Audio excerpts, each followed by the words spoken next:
Nenhum de nós é uma única pessoa fixa através do tempo. Então, algumas vezes essas mudanças são mais radicais, outras vezes menos. A minha mudança foi uma mudança profissional e eu me reencontrei uma pessoa nova fazendo literatura. É um sopro na aragem. Vou conversar agora com Eliana Cardoso, que está lançando o livro Sopro na Aragem, que é uma coletânea de artigos, crônicas, publicadas no jornal Valor Econômico. A Eliana, que é economista de formação, já trabalhou em várias instituições mundiais de relevância, mas fez uma opção na vida pela literatura. Conta pra gente um pouco dessa trajetória, Eliana. Boa noite. Boa noite. Prazer muito grande conversar com você. Sim, foi uma decisão tardia.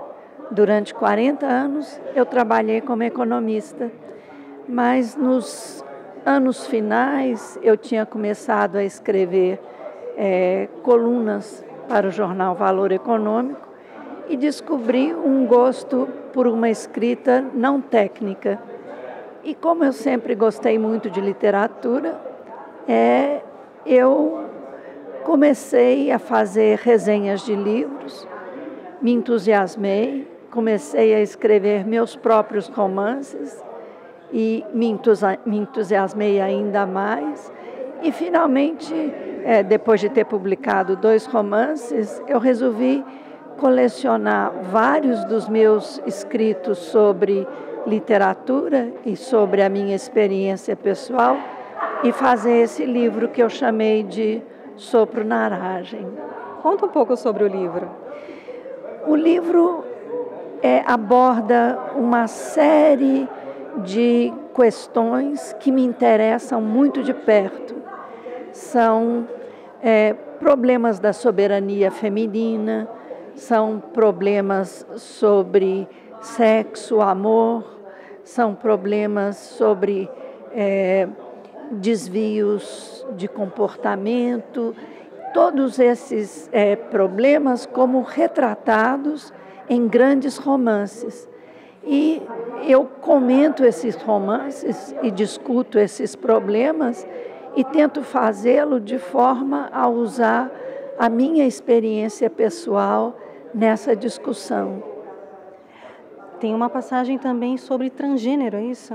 Sim, tem uma passagem sobre transgêneros, porque eu falo dos gêneros, não é? Eu começo falando sobre as mulheres, eu falo sobre as mulheres em Shakespeare, e depois eu falo também dos transgêneros, que é um assunto muito atual e um assunto sobre o qual existe não só um interesse crescente, mas obras na literatura que se aproximam muito desse problema. Por exemplo, um conto do Balzac, que se chama Sarrazin, o romance da Virginia Woolf, onde o Orlando vai trocando de gêneros durante a vida, o Macunaíma, que também passa por transformações, não é? Então, é um tema que é próximo à literatura e próximo ao interesse do leitor do século XXI. E as passagens sobre as mulheres? Onde foi a inspiração? Quais são os temas-chave atualmente, os desafios que a mulher enfrenta? Bom, eu começo a discussão da soberania feminina a partir da minha experiência infantil, da minha relação com a minha mãe e com a minha leitura de 2 grandes escritoras, a Virginia Woolf, no livro Um Quarto Todo Seu, e o ensaio da Simone de Beauvoir sobre o segundo sexo. Então, quer dizer, esses 2 grandes textos são formadores da minha percepção da situação da mulher no mundo. Então, eu faço uma discussão desses textos, do significado desses textos para mim, e daí eu passo a olhar o problema da mulher no mercado de trabalho, em diferentes países, da posição que a mulher ocupa hoje. E falo da minha experiência pessoal como profissional, falo da minha experiência pessoal com uma mastectomia, mas usando poesia de autora de poetas importantes, que dizem coisas muito bonitas. Mas o livro não é só sobre mulheres. O livro é sobre outros temas da literatura, como o eu dividido, o duplo, os escritores que escrevem em línguas que não são as suas, os escritores que escrevem sobre guerras, sobre a dor. Tudo isso faz parte dos temas abordados. E como eu gosto muito do diálogo entre críticos, eu tenho também muitas revisões de críticos de literatura e a discussão entre eles sobre alguns livros importantes, não é? Então, por exemplo, eu tenho uma conversa entre Thomas Mann e Nabokov sobre o Dom Quixote. Então, é uma discussão que eu acredito que é muito fascinante.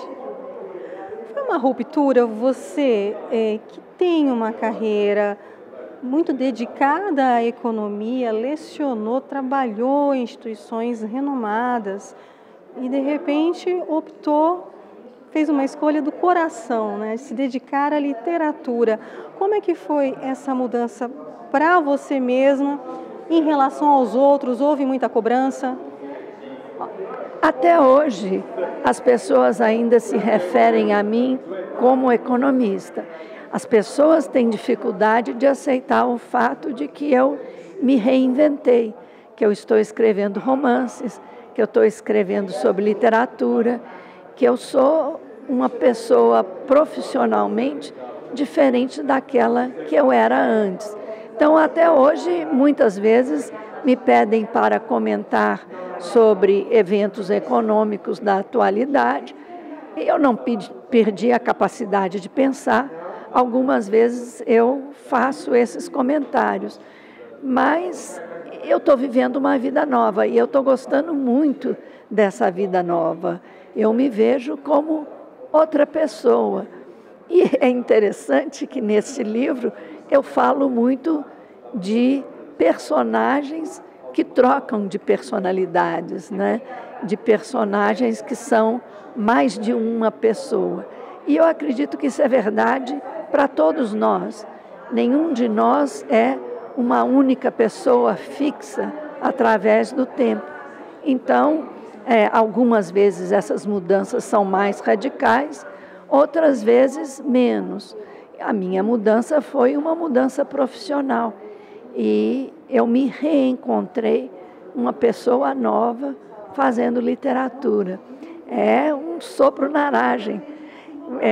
O sopro na aragem é um verso da Cecília Meirelles, onde, num poema que se chama Palavras Aéreas, ela fala sobre a potência das palavras, né? Então, ela diz que a palavra pode ser um vaso de veneno, pode ser frágil como vidro, pode ser forte como aço, pode ser um vento que tudo transforma, pode ser um sopro na aragem, uma fonte de vida, não é? Então, eu sinto isso, que a literatura, para mim, foi um sopro na aragem, a oportunidade de viver uma vida nova e que eu tenho considerado mais alegre e mais feliz do que a minha vida anterior. Hoje, como você avalia o hábito de leitura, principalmente dos jovens? Eu não tenho estatísticas, mas se eu olho a quantidade de títulos que são lançados e muitos, e o número de livros lançados é incomparavelmente maior do que era no passado, e a tiragem desses livros é incomparavelmente maior do que era no passado, eu acredito que hoje as pessoas leem muito, não é? É verdade que muitas vezes as pessoas se perdem na leitura apenas de cabeçalhos ou estão com atenção muito difusa entre diferentes temas e diferentes assuntos, mas eu acredito que nós lemos e existem mais pessoas alfabetizadas e frequentando a universidade hoje do que existia no passado, de forma que nós devemos estar lendo mais hoje do que líamos no passado. Eu não sou pessimista, não. Eu não acho que as pessoas deixaram de ler, não. Eu acho que a leitura está conosco, que o livro é uma tecnologia insuperável, não tem nada melhor do que esse tijolinho que a gente pode carregar para qualquer lado, abrir, não precisa de eletricidade, não tem que ligar na tomada, você passa a página, você lê para frente, lê para trás, reconsidera, toma nota, pensa de novo, relê. E quando nós estamos relendo, é que nós estamos lendo de verdade. Como a leitura pode ser transformadora? Eu acredito que toda leitura é transformadora, porque o que o autor faz, mesmo o autor de ficção, é te oferecer a oportunidade de entrar na consciência de uma pessoa diferente de você. Então, se você lê devagar e se você entra na consciência daquele personagem que não é você, você conhece um outro mundo. E você tem a oportunidade de comparar as suas sensações com as sensações de outra pessoa. Você tem a oportunidade de ser milhares de pessoas, embora você continue a ser você mesmo. Eliana, muito obrigada pela sua primeira participação aqui com a gente na Educascope TV e vou pedir um favor, você autografar o meu livro também. Muito obrigada a você, foi um grande prazer. Prazer foi meu. Luciene Miranda para a Educascope TV.